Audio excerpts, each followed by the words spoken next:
My name is Raymond Dahl. In many ways, I'm an average Scandinavian guy, although most people considered me unusually lucky until I ran into serious problems. At 38 years old, I had almost everything people dreamed of. I was proud to have 2 good daughters, a wonderful wife, a nice house, many friends, a good job, and a new car. I was lucky even at the races. Of course, I've never won big, but as the old saying goes, a piece of cake is a piece of cake. I had enough to allow myself a little extra. The truth is that I was not born with a golden spoon in my mouth, and I worked hard to get where I am today. Honestly, my wife Sandra has played a very important role in my happiness. Without her support, it would be difficult to achieve what we wanted. We met during a winter trip to St. Anton in Austria. I was there with 3 friends, and on the first day after skiing at our hotel, we found 2 very beautiful Scandinavian girls sitting at the large table we sat at. Guys will be guys, and all 3 of my friends started hunting for the trophy, courting the most beautiful of them, 9 out of 10, and left Sandra, 7 out of 10, to me without a fight. When one of them managed to win the trophy, the remaining 2 discovered that Sandra, who was probably their best choice, had already put all her feelings in my basket, and to everyone's surprise, they had enough for the entire holiday. I refused the winner's offer a few days later to exchange girls. Back home, Sandra and I continued our relationship, and a few months later, I moved to her hometown, where I got a job as a plumber. And when the business owner retired a few years later to the sunny climate of Spain, I bought his house too, and his business, which has developed very well since then. 2 years after we met, Sandra and I got married.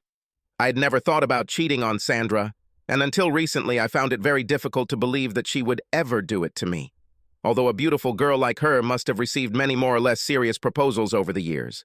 Then I met Marie-Louise, which changed everything in our lives for several people. This happened during an information and training course on a new version of the administration program that I used at work. In class, we worked in groups of 2, probably because it is much easier for the facilitator to work when the participants can solve problems on their own without asking him for help. I was assigned to work alongside Marie-Louise, who was late for the start of class. The consultant said that Marie-Louise had called him and said she was on her way, and because of her old-fashioned double name, I expected her to be in her 60s. This was fine with me because I met several older women with a good sense of humor who were very interested in computers. 10 minutes later, the youngest and most beautiful girl in the whole class came in, introduced herself as Marie-Louise, and sat down next to me. Marie-Louise turned out to be a smart and flexible girl, so we had no problems with the new programs. We worked very well together and had plenty of time for small talk during lessons. She said she was 25 and was in charge of administration at a leading women's fashion store in her hometown. The course was 2 days, and it was she who suggested that we have dinner together in some good restaurant. I knew a place in the city where we had a good time. On the way to our hotel, Marie-Louise said that she had a boyfriend, a good man in many ways, but there was a growing problem in their relationship, and asked if she could talk to me about it. There is no one in her hometown with whom she would like to share such very personal experiences. She said she felt like she could trust me. I agreed, and she offered her room instead of the hotel bar that I had suggested. We went to her room and sat down at the table. Setting the light to dim, she started talking about her boyfriend. He was handsome and good in many ways, but their sex life was far from what it should be between people their age. As she spoke, she could not help but sob. When she calmed down a little, I allowed her to speak without interrupting. Here's my short version of her much longer story. When they met, he was a real gentleman and didn't try to get her into bed. At first, she was proud of his good manners, but then, after 2 months of no attempts on his part, she began to worry that something was wrong in their relationship. I decided to have a serious conversation with him about his lack of interest in sex, and did not believe his explanations about waiting for the wedding night. She said that if they could not find sexual satisfaction in their relationship, then there would be no wedding night. He was a good guy, but she couldn't think of marriage without a normal sex life. Even he understood this, but he felt pressure, and therefore their first attempts ended in complete fiasco. They tried watching adult films, but he found them disgusting and said they were completely contrary to everything he believed in doing. She lacked experience from her early short relationship, and so they had slipped into a kind of status quo. She asked me what my wife and I did when we were dating. I told the truth that we met in a hotel abroad during a holiday trip, and just a few hours after meeting in the hotel bar, we had great sex. Because it felt right to both of us, we never regretted what we did. This was a good start, and also one of the reasons we continued our relationship at home. Of course, there were other things that made us fall in love. After a while, Marie-Louise asked me to tell her what to do to get her boyfriend to take action, and we ended up in bed. She was a little shy and turned off all the lights. I really wanted to help her, so I didn't feel like I was cheating on Sandra. I tried my best to be a teacher and felt that she liked it. She didn't mind when I took off her skirt and top, as well as my pants and shirt. To my surprise, she took off her bra and tights herself. She moaned with pleasure while I taught the lesson. Then I realized that the lesson had gone too far to be interrupted. We had full-fledged sex. She subsequently explained that she did not want to take the pills, so when she met her boyfriend, she had an IUD fitted at the hospital. After a while, I gave her a few lessons on pleasing a man before we had sex again, without pretending that it was any different from making love. After that, I slept well until the next morning and had good sex again, and then I returned to my room to take a shower and put on clean underwear and a shirt. When I came out, the door of the next room opened and a middle-aged woman, seeing me leaving Marie-Louise's room, shouted, "Shame on you!" I didn't care. I met Marie-Louise at breakfast, which was a real pleasure. The course ended at noon, and we snuck into my place to have some quickie sex before we had to turn in our rooms. After lunch, we exchanged addresses and phone numbers and decided to stay in touch as friends. Much to my surprise, I did not feel much remorse for what I had done. I really hoped I had helped Marie-Louise in her relationship. Although I didn't tell Marie-Louise anything about my own problems, I had a strange feeling that there was some kind of problem between Sandra and me, although I couldn't say what. It has been increasing ever since she received her promotion 6 months ago. When I asked her about it, she only said that she needed to think more about work until she got used to her new daily routine after the promotion. It sounded reasonable, so I didn't do anything more. But now the question popped into my mind, how does Sandra entertain herself on business trips? I asked her several times why she and her work colleague Nellie chose to stay overnight in the county capital, just 90 kilometers from home, while at the company headquarters there for training or other business. I said that I couldn't understand why they stayed overnight when they could easily have been home at 5 or 6, and even jokingly asked if she had a lover there, which made her angry, buzzing like a wasp. She said they had worked long hours there before, and the company and their union required them to rest before going home. Now that I knew how easy it was for me to do what I did, and that it must be much easier for a beautiful woman like Sandra to do it, I decided to find out the truth and do something the next time she went there. Things were business as usual at home for a week before the shit hit the fan. When I returned home from work, I found 2 suitcases in the hall and an angry Sandra in the kitchen. She screamed at me to take my bags and go to hell or wherever I preferred, but that she wanted me to fly out of the house as soon as possible. There was no doubt about the cause of her anger. She shouted, "How could you do this to me and the children? I never could have imagined that you were such a cheap fornicator. Who the hell put such stupid thoughts into your head?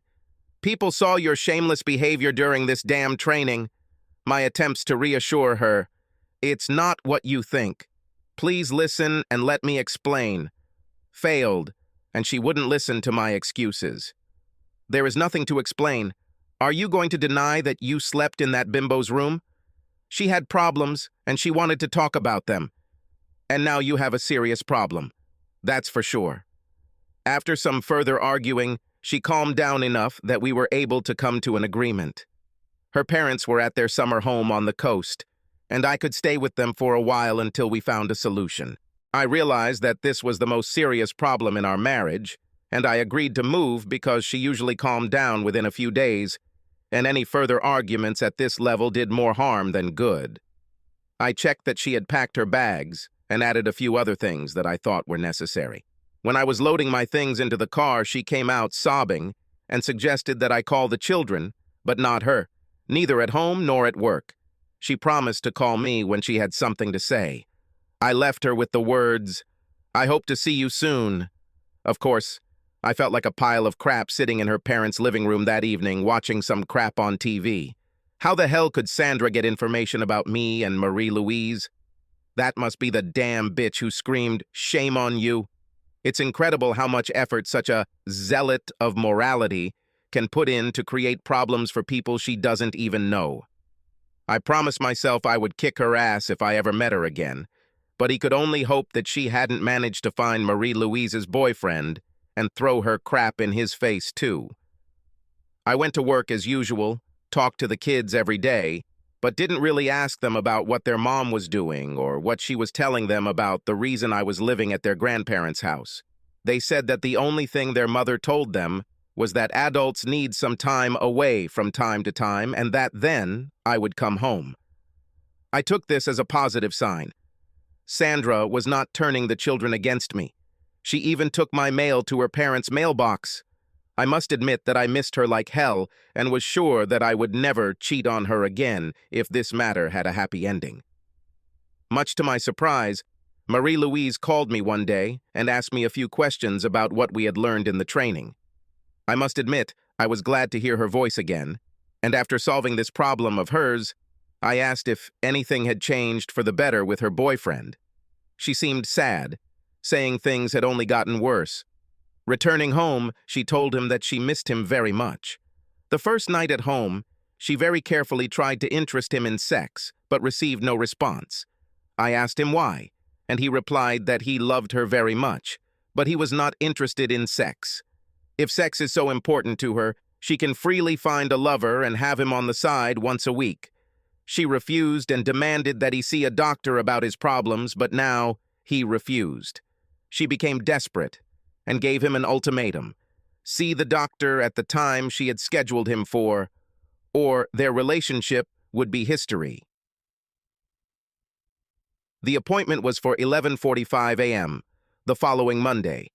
When Marie-Louise asked about my wife and me, I told the truth that Sandra had been keeping me in the freezer for some time now, but I felt it was time to solve this problem one way or another. She said she was very sorry and asked if I was mad at her for causing me problems. I told her it wasn't her fault and I don't regret what we did one bit because it felt right at the time. And I would never change my mind on that matter. My words brought out a happier tone in her response, that she hoped Sandra wouldn't do anything stupid. When I mentioned that our relationship might both fall apart next week, I asked, "What will you do if this happens?" She answered with a laugh, "I'll find a prince on a white horse and get married." I was very surprised and asked, "Will you get married?" "Your prince will be the happiest man on earth." "No, not yet. He doesn't know about my plans yet. My first choice is still my boyfriend, if he pays attention to our problems." We ended our conversation with a promise to call next week as soon as anything becomes clear. My feelings after talking with Marie-Louise were actually divided. Talking to her lifted my spirits, but I felt sorry for her because our night at the course did not bring her the expected benefits.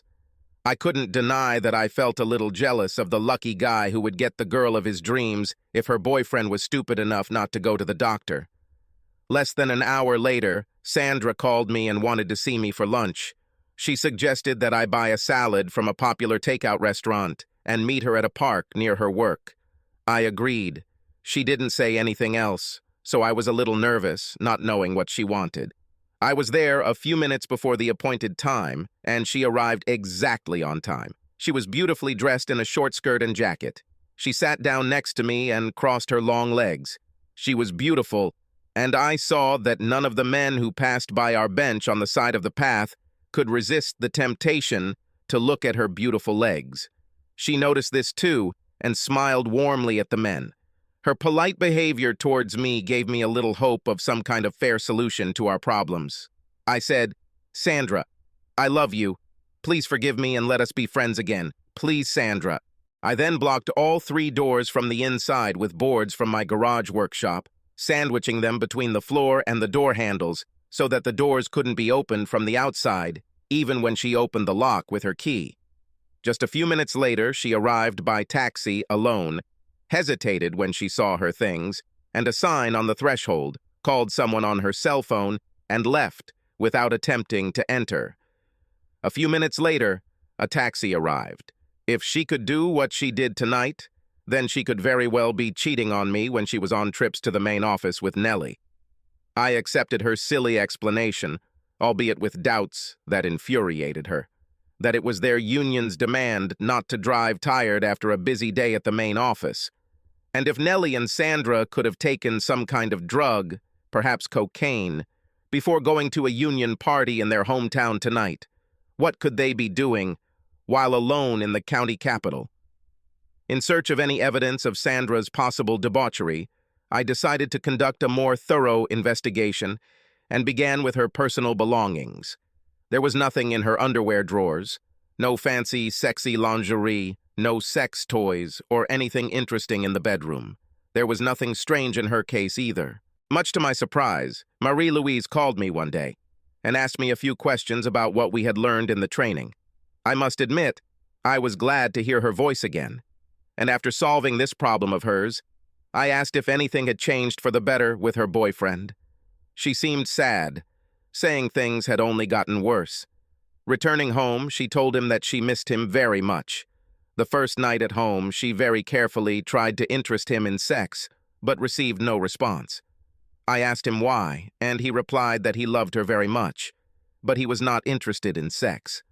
If sex is so important to her, she can freely find a lover and have him on the side once a week. She refused and demanded that he see a doctor about his problems, but now he refused.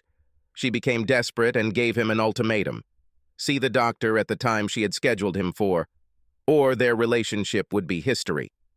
The appointment was for 11:45 a.m. the following Monday. When Marie-Louise asked about my wife and me, I told the truth that Sandra had been keeping me in the freezer for some time now, but I felt it was time to solve this problem one way or another. She said she was very sorry and asked if I was mad at her for causing me problems. I told her it wasn't her fault, and I don't regret what we did one bit, because it felt right at the time, and I would never change my mind on that matter. My words brought out a happier tone in her response that she hoped Sandra wouldn't do anything stupid. When I mentioned that our relationship might both fall apart next week, I asked, "What will you do if this happens?" She answered with a laugh, "I'll find a prince on a white horse and get married." I was very surprised and asked, "Will you get married? Your prince will be the happiest man on earth." "No, not yet. He doesn't know about my plans yet. My first choice is still my boyfriend if he pays attention to our problems." We ended our conversation with a promise to call next week as soon as anything becomes clear. My feelings after talking with Marie-Louise were actually divided. Talking to her lifted my spirits, but I felt sorry for her because our night at the course did not bring her the expected benefits. I couldn't deny that I felt a little jealous of the lucky guy who would get the girl of his dreams if her boyfriend was stupid enough not to go to the doctor. Less than an hour later, Sandra called me and wanted to see me for lunch. She suggested that I buy a salad from a popular takeout restaurant and meet her at a park near her work. I agreed. She didn't say anything else, so I was a little nervous, not knowing what she wanted. I was there a few minutes before the appointed time, and she arrived exactly on time. She was beautifully dressed in a short skirt and jacket. She sat down next to me and crossed her long legs. She was beautiful, and I saw that none of the men who passed by our bench on the side of the path could resist the temptation to look at her beautiful legs.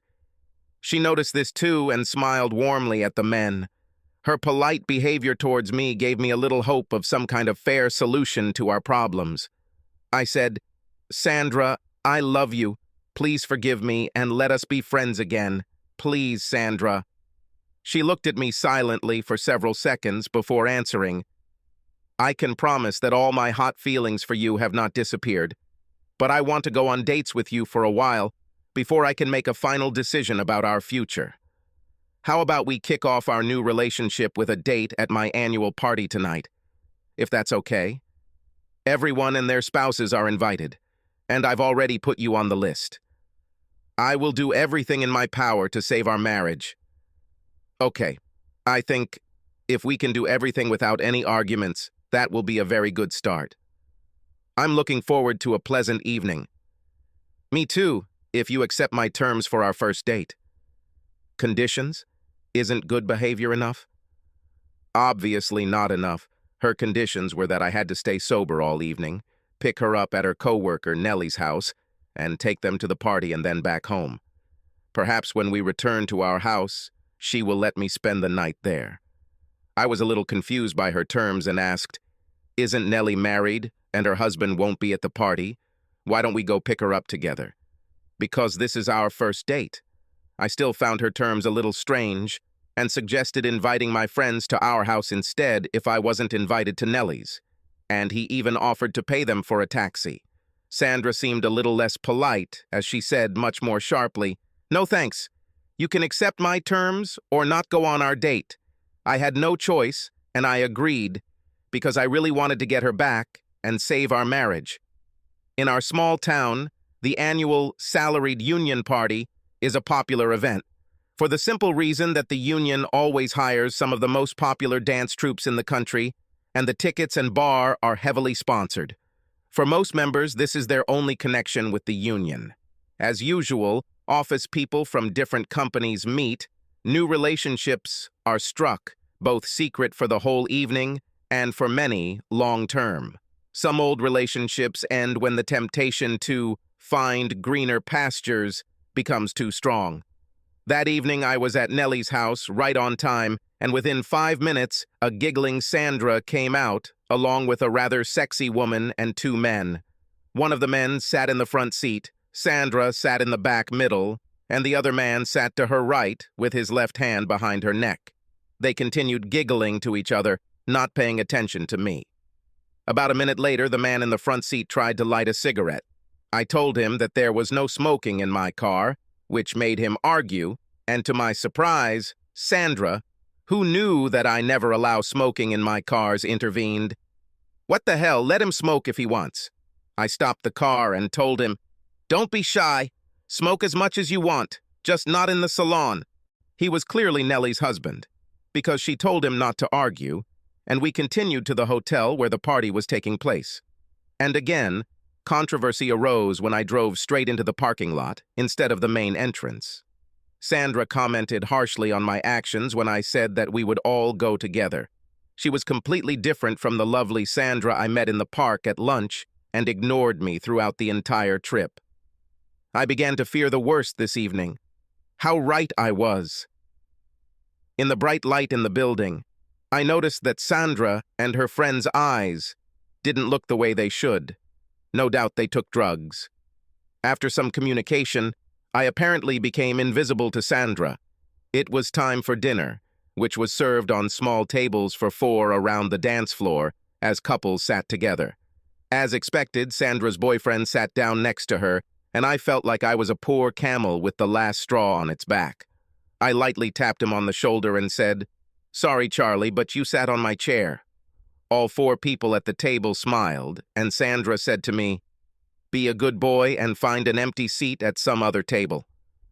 I'll talk to you later." This caused the rest of the trio to laugh loudly. I had enough, and I shouted loudly, causing people to stare at us. "Get out of my place before I count to 3. I don't think they expected anything like that from me, because it ended their laughter, but there was no attempt on the part of Sandra's boyfriend to get up. 1, 2, 3. On the count of 3, I hit him hard in the face with my right fist, causing him to topple over along with the chair. Trying to keep him from falling, I grabbed his hair with my left hand, but only tore off his wig, and he fell and hit his head on the floor. I threw the wig on the table, causing Sandra and Nellie to scream. When the man with the wig lay down on the floor with his legs spread on either side of the chair, I couldn't resist the temptation to kick him in the groin with my heel. He began to squirm like a worm. I took a jug of ice water from the table and poured it all over him. After that, he took the tablecloth and pulled it off so that everything from the table fell on Nellie and her husband and shouted, "You fucking idiots wanted to play dirty games with me?" Sandra started screaming, "I will divorce you. I'll get a divorce," I shouted back. "I'm looking forward to it, you damn slut in the company of drug addicts. Today, your ass will not be in my house." The entire incident lasted only a few seconds, and no one tried to stop me as I left the dance hall.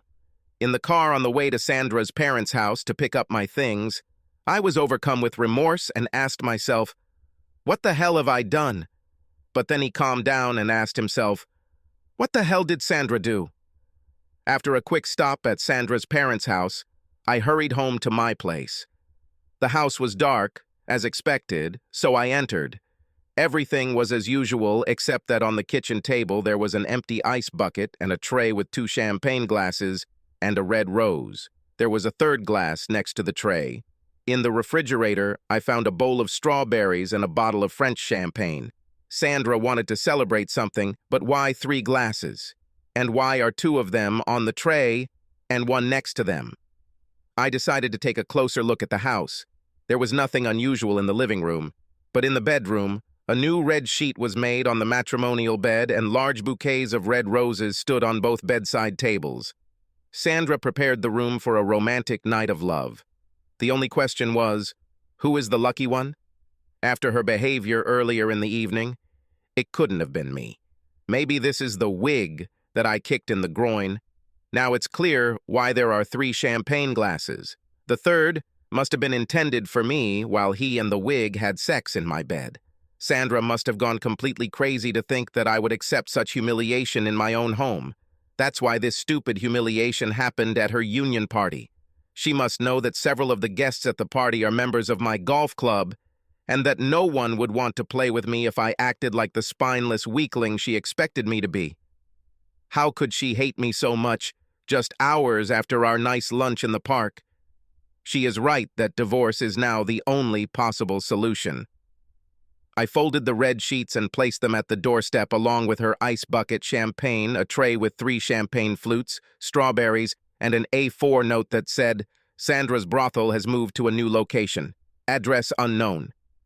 I then blocked all 3 doors from the inside with boards from my garage workshop, sandwiching them between the floor and the door handles so that the doors couldn't be opened from the outside, even when she opened the lock with her key. Just a few minutes later, she arrived by taxi alone, hesitated when she saw her things and a sign on the threshold, called someone on her cell phone, and left without attempting to enter. A few minutes later, a taxi arrived. If she could do what she did tonight, then she could very well be cheating on me when she was on trips to the main office with Nellie. I accepted her silly explanation, albeit with doubts that infuriated her. That it was their union's demand not to drive tired after a busy day at the main office. And if Nellie and Sandra could have taken some kind of drug, perhaps cocaine, before going to a union party in their hometown tonight, what could they be doing while alone in the county capital? In search of any evidence of Sandra's possible debauchery, I decided to conduct a more thorough investigation and began with her personal belongings. There was nothing in her underwear drawers, no fancy sexy lingerie, no sex toys, or anything interesting in the bedroom. There was nothing strange in her case either. There's nothing on her calendar, no secret codes, no strange phony numbers. We shared a desk in our home office, with 4 drawers each. I'd never had a reason to look into her drawers before, but now I rummaged through them carefully. There was nothing in the first 3, but the 4th was locked. I looked for the key, but couldn't find it, so I opened the box with a bent nail and pliers. The first thing I saw in it was a binder containing Sandra's salary, which confused me until I found out why she was keeping it locked. For the past 5 months, at least one morning, a month, she had taken a few hours off work, and when I compared the dates with her calendar, it was always the day after their visit to the main office. Beneath the binder was her personal photo album from before she met me. She showed it to me when we moved in together, and there was nothing strange about it. A few old boyfriends and fairly innocent party photos. I opened it anyway, and bingo. Between the covers in the album, I found 8 photographs, probably taken with the 2-megapixel camera of her mobile phone. The phone was my birthday gift to her, and she was very happy to receive it. The pictures were printed on a high-quality color printer and put an end to my marriage. All the photographs were of a sexual nature and proved Sandra's infidelity to me with different partners, as well as her friend Nellie's infidelity to her husband. A closer look at the photographs revealed that they were stamped with the time and date. The oldest were taken about 5 months ago, and the most recent were just 2 weeks before my adventure with Marie-Louise. The only possible question now was, what the hell were they doing on those trips when they weren't taking pictures? Now Sandra's behavior was a real mystery to me. Acting like a real slut herself, she was going to humiliate me and make me the laughingstock of the whole town.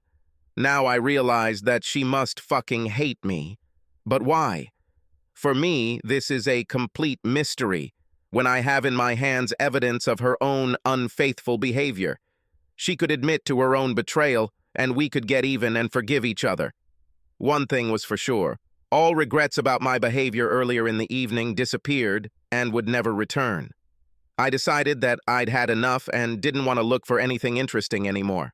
I locked the drawer, poured a large portion of whiskey, but as expected, it was impossible to sleep after that. I texted Marie-Louise. Expensive. Marie-Louise, we promised to keep each other updated. Once again, I must say that I am very pleased with the time spent on the courses. Tonight helped me learn the sad truth, that I'm married to a real whore. I will get rid of her much sooner than would have been possible if she had not learned the truth after the course. Please call when you can, and I will tell you one of the most incredible true life stories you have ever heard. Your friend R.D. The next morning, Marie-Louise called and I told her the truth about what happened yesterday. She listened without any comments, and when I finished, she just asked, "What are your plans for the future?" "Divorce, of course, but I don't know anything else.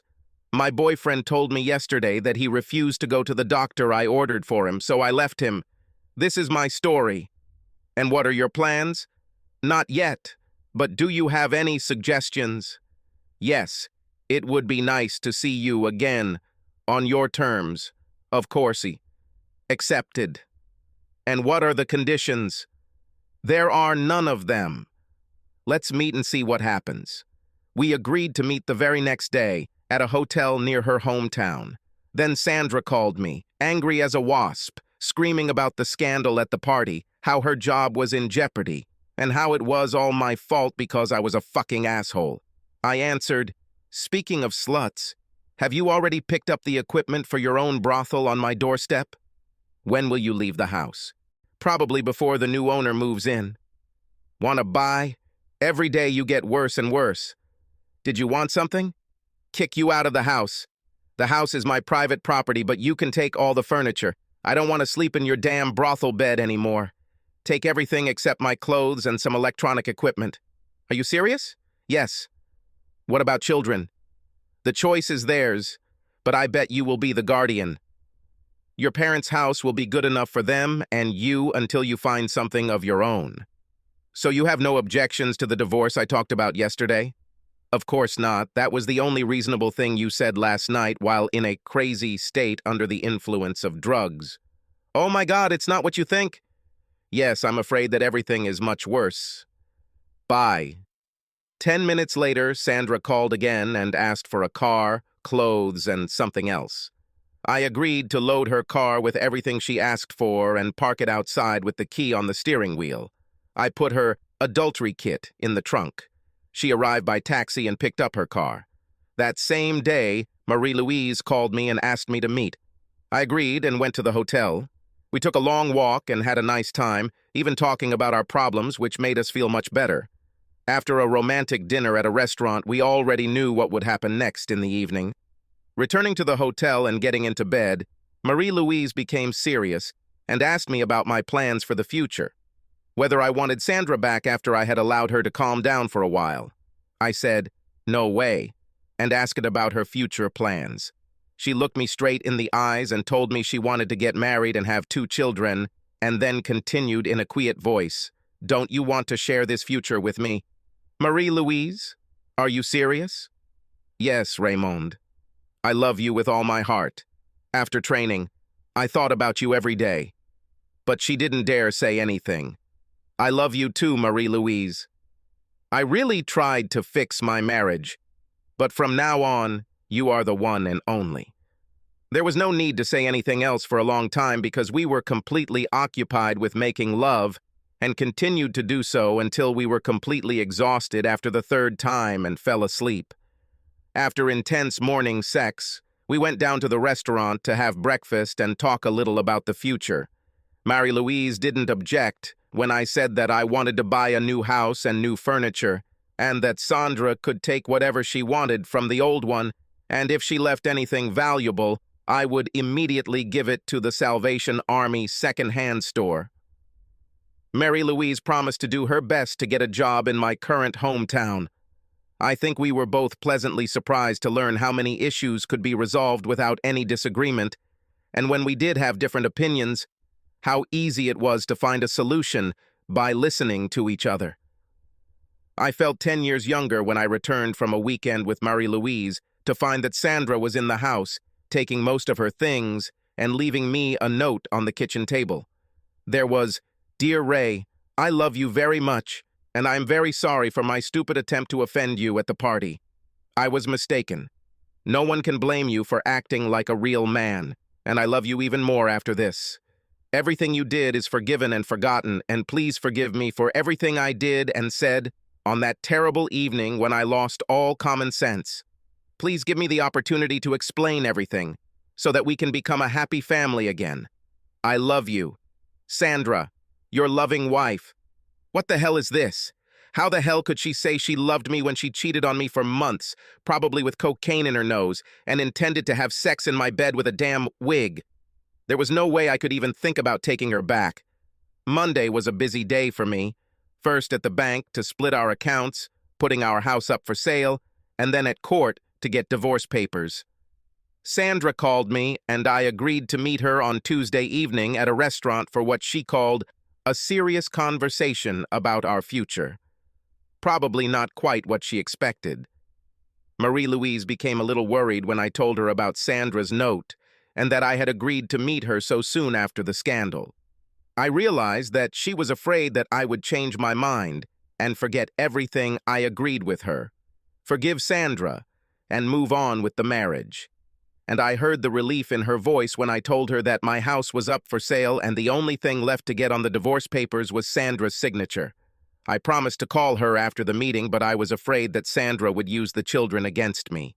However, all the decisions had already been made, and Sandra had only minor changes to make. On Tuesday evening, Sandra and I arrived at the restaurant on time and sat in a separate room. I suggested waiting for serious conversation until after the meal. Once again, I realized that Sandra is a very beautiful woman, and if I had not met Marie-Louise and found the cheating photos, I probably would have tried to somehow save the marriage. After the meal, while we were drinking coffee, Sandra started a serious conversation by saying, "Dear Ray, I'm sorry that I listened to my friend's stupid suggestions for revenge before forgiving you and was not the loving wife you expected from me after our pleasant meeting in the park. I regret everything I did that damn evening. I don't blame you for the damn mess that almost cost me my job. Please let me explain my plans for that damn evening, and you will understand that I had no intention of doing what you think of me. Speaking of tonight, how long have you been using cocaine?" "Cocaine? Yeah, I've seen enough people on drugs that I'm 100% sure those 4 giggling idiots I brought to this damn party were high. Cocaine or some shit. I saw your eyes in bright light, and I doubt that you were stupid enough to make out with a wig in my presence without that crap in your nose. The first, only, and last time. Nellie received it as a gift from her old friend, and the rest of us were just curious to try it. What about your brothel in our bedroom? Did you really think that I was such a worthless weakling that I would let you have sex with your boyfriend with a wig in my bed while I watched or waited my turn? He's not my boyfriend. Ronnie is just a coworker who had to pay a terrible price for helping me get even with you at the party. Have you had sex with him before? Of course not. That evening you had the wrong opinion about everything. If you agreed to sit at another table, after eating, I intended to come up to you and say that I forgave you, and subsequently would be with you the whole evening. The bedroom, flowers, champagne, and strawberries were for you in my attempt to romantically renew our marriage. It's true. Why then 3 glasses of champagne? There was a crack in one of them, and that's the only reason. It sounds reasonable, but I regret to say that there are too many weak points in your explanations. I don't think you told me the whole truth. A tense expression appeared on her face as she replied, I'm sorry if you don't believe me when I tell you the truth. What else do you want to know? The real truth about when you started using cocaine during sleepovers with Nellie. At this point, I know it's about 5 months, but isn't it 6? How could you allow such a damn slut to completely control you and convince you to fornicate and ruin your marriage? Am I completely wrong when I say our marriage was better than average, at least before your promotion? She flushed and turned completely red, answering, Before these courses of yours, our marriage was wonderful. But you're wrong again, because you should know that I've never been to a sleepover with Nellie. Of course, not here, in your hometown, where people know you. Your wild nights were spent in the county capital. I found out at your job and your union, and there are no rules about staying overnight after running an errand at the main office. At the main office, they told me that on some days you would finish everything as early as 3 o'clock in the afternoon and could be home no later than 5:30 or 5. There was no reason for you to stay there overnight, at least not for the sake of rest. I know that you and Nellie took several hours without paying for your rest, and you paid for the hotel with your own money, or, which is also very likely, someone did it for you. Let's put it this way. As payment for your services.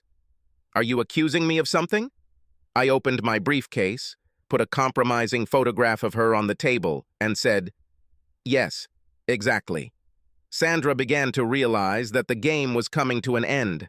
I saw no reason not to get straight to the point, so I said, Dear Sandra, I confess that I did something completely wrong by consoling Marie-Louise about her problems, which ended in sex. Although there is no excuse for cheating, I will never regret doing it because it made me realize that for a long time you have been using drugs and cheating on me. However, I actually loved you before the damn union party, and after meeting you in the park, I was damn happy that I had a chance to save our marriage. Why, Sandra? What were these damn stupid games after my training? If only you had admitted to your own infidelity. Instead of pretending to be hurt, we could have made things right and saved the marriage. Why didn't you do this? Why would you listen to this damn slut in a stupid attempt to humiliate me in the worst way possible? If you had retained common sense in your drugged brain, you would have realized that I am not a spineless weakling. I regret to say that divorce is now the only thing left for us in the current circumstances. She began to sob. I can explain the photograph. She's not what she looks like, and my only intention with Ronnie was to tease you for a short time. Please let me explain everything and forgive me. I don't care about the wig. I'm talking about all your cheating. I posted all the incriminating photographs of her. She realized that the game was over and began to cry, but remained sitting in the office. When she calmed down after a while, I told her about my proposal to divide our things. She accepted my suggestions and realized that all any lawyer could do for her was write a large bill. She signed the papers that were in my briefcase. We stayed in the office for another half hour until she calmed down enough to go home. Then we agreed to meet again in a few days to clarify further issues and parted. The evening was terrible, even for me. I left the mother of my children, a beautiful woman who shared many happy years with me. Returning to an empty house, usually filled with happy voices and laughter, my head felt completely empty. I felt like a real idiot, but I knew that this was the only possible alternative. After resting for about an hour, I called Marie-Louise, who understood my feelings, because her own breakup with her boyfriend was far from easy. We talked for a couple of hours, and she said she was feeling much better. Me too. The next day, I mailed clear copies of the damn photos of Nellie to her husband, along with a short letter. Dear cuckold, I didn't like it when you and your slutty wife humiliated me at the damn union party. Now it's my turn to laugh. I have Sandra's photos of your slut Nellie in action. I really hope you enjoy them as much as I do. Sincerely, Raymond Dahl. Sending him photos wasn't very friendly, but why should I consider him as some kind of friend after what he did to me during the damn party? One of my golfer friends, whose wife worked at the same company as Sandra and Nellie, and was sitting quite close to the noisy table at the party, called me the next night and said that most of the people at the party supported me, and Sandra's gang left the party just a few minutes after me. His wife told me that Sandra was no longer popular in the office. He and Nellie had a serious fight, almost had a fight in the parking lot when we got there today. 2 days later, she called me again and said that Nellie had come into Sandra's office that morning and hit her hard in the head with a keyboard, and then gave Sandra a real black eye with her fist. Nellie was fired, and Sandra was given a final warning to behave if she wanted to keep her job. The reason Nellie was angry with Sandra was because her husband nearly went crazy after receiving the cheating photos, lied to her that Sandra was the sender, and kicked her out of the house. 2 days later, Nellie's husband filed for divorce. That same evening, I met with Sandra, and when discussing further details about how to reduce the problems for our children in this sad matter, Nellie was mentioned. The huge sunglasses couldn't hide the large black bruise around the eye on Sandra's face. I told her that I knew the truth about it. She looked at me for a moment before saying, "It was you, wasn't it?" "Yes, and it's nice that she got what she deserved, except I signed the letter with my name, so her husband lied to her, accusing her of sending the photos by mail to you. But who cares? Sandra agreed to give up drugs in order to get custody of our children, and to my great relief, I found that we easily reached a fair agreement regarding the children. I then told Sandra that after I found the photographs, I contacted Marie-Louise. We met in a hotel and took the first steps towards a permanent relationship, but she has no reason to blame Marie-Louise for our divorce, because my first choice was to try to get involved with her, save our marriage, and never cheat again, and I was damn sorry after the party fiasco. After that, I made it clear to her that we would have gotten a divorce even without my infidelity, because I planned to hire a detective to find out what she would do on her next trip to the county capital. Sandra got a strange look on her face when she replied that she felt terrible remorse after the last trip and told Nellie that she would never cheat or stay overnight again. That's why she was so humiliated and angry about my cheating and wanted to teach me an unforgettable lesson to make sure I never do something like that again. She said she regretted it as soon as I left the party. When I asked her why she was being promiscuous and ruining a happy family, she tried to explain that it all started when Nellie took her to a bar where she knew the owner, who invited them to stay after closing for a drink on the house. Instead of drinks, he offered them cocaine. Nellie had used it before and convinced her to try it. She got the real kick and agreed to join Nellie, the owner, and the young bartender in a game of strip poker. The bartender was soon stripped, and Nellie took him to her hotel room. She herself stayed in the bar with the owner, and for the first time since our wedding, cheated on me. Although she felt terrible remorse, she still went to a bar with Nellie on their next trip because Nellie had sort of fallen in love with the bartender. She nodded in agreement when I asked if he had curly hair and yellow hair. Sandra continued her story by saying that Nellie, who began complaining about the lousy sex in her marriage, continued to date the bartender, who usually had cocaine and usually another friend of his when the bar owner was busy elsewhere. Nice, funny guys courted her, and the usually excellent sex she looked forward to become a habit. Of course, often in the morning she repented of her betrayal, but since it usually happened only once a month and far from home, she was not very afraid of being caught. But I realized that this could not last forever, and decided to put an end to it. I replied that she was absolutely right about that, but that it would probably end a little differently than she expected. After which I could not resist, and said that only she herself, as a mentally healthy and well-educated woman, is responsible for her fornication, and that I would never buy the explanation that it was Nellie's fault that she ruined her marriage. When I asked Sandra if she was dating Wig, she denied it and said that today they hate each other. She hated both him and Nellie because they had persuaded her to act like a complete idiot at the party that night. And he hated her because I made him a laughingstock in the office and among his friends throughout the city. Nellie blamed and hated her for her own divorce, and Nellie's ex-husband hated all three of them. My short time with the Gang of Four was not a path to happiness for them. As soon as it became known that Sandra was free, a line of suitors lined up behind her who wanted to date her, but for some reason she was not yet interested in any of them from the point of view of starting a relationship. I hope she finds a good guy and is happy again. She rented a 4-room apartment and received custody of our daughters, who see Marie-Louise and me very often in our new home. I was very happy when the girls said that their mother wanted them to become friends with Marie-Louise, who was now my wife. After traveling together to Euro Disneyland in Paris, my daughters and Marie-Louise got along very well. The girls felt like they were having a good time together and never blamed her for taking their dad away from their mom. Sandra and I are polite and correct with each other. Marie-Louise is pregnant with our first child, and I have a loving wife. Subscribe to our channel so that your second chaff doesn't cheat on you, and go ahead and listen to the next story, because this story is nothing compared to the next one. If you're under 18, don't even think about listening to the next one.